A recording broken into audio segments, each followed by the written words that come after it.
নেটফ্লিক্সের the match মুভিটা হচ্ছে Korean movie, যেটার হচ্ছে লিটারালি মিনিংটা হচ্ছে দ্য গেম, মানে হচ্ছে খেলা আর কি।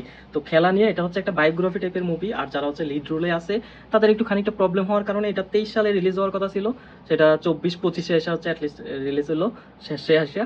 তো আসলে মুভির কথা বলি, মুভিটা হচ্ছে বায়োগ্রাফি মূলক মুভি, যেটা হচ্ছে তোমরা আত্মজীবনীমূলক কোনো স্পোর্টম্যানের উপর বেস করে হচ্ছে তবে এটার মধ্যে অনেক টুইস্ট আছে।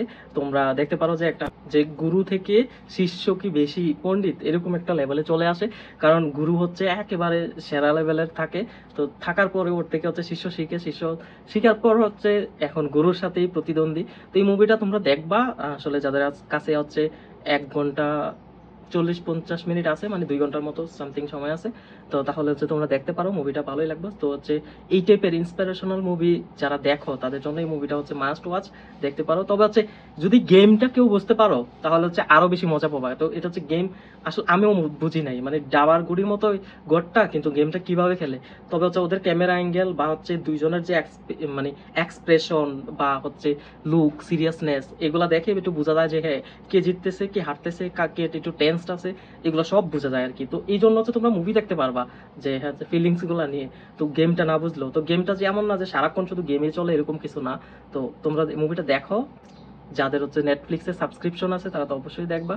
তবে সিরিয়াস টাইম অর যাদের হাতে খুব বেশি সময় নেই তারা দেখার দরকার নাই।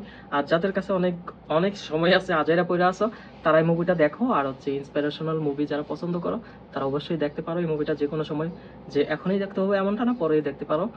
জাস্ট মুভির নামটা মনে রাখো, দ্য ম্যাচ, কোরিয়ান মুভি। আমার কাছে কেমন লাগছে মুভি ওভারঅল, ঠিকঠাক। আমি পার্সোনাল রেটিং দিতে পারি হচ্ছে এটাকে 6/10 এরকম। আমার একটু আবার কোরিয়ান মুভি হলে হচ্ছে বেশি অ্যাকশন পছন্দ, মানে ভায়োলেন্স অ্যাকশন, দেন হচ্ছে ড্রামা হলে একটু ওভারটিক ড্রামা, এই টাইপের, যেটা দেখে মনে হয় যে না অন্যরকম লেভেলের, যে প্যারাসাইট লেভেলের মুভিগুলো আমার ভালো লাগে আর কি, এরকম টাইপের একটা। তো এটাও দেখার মতো, তোমরা দেখতে পারো। আর যারা অলরেডি দেখে ফেলেছো তারা আমাকে জানাও তোমাদের কাছে কেমন লাগছে মুভিটা।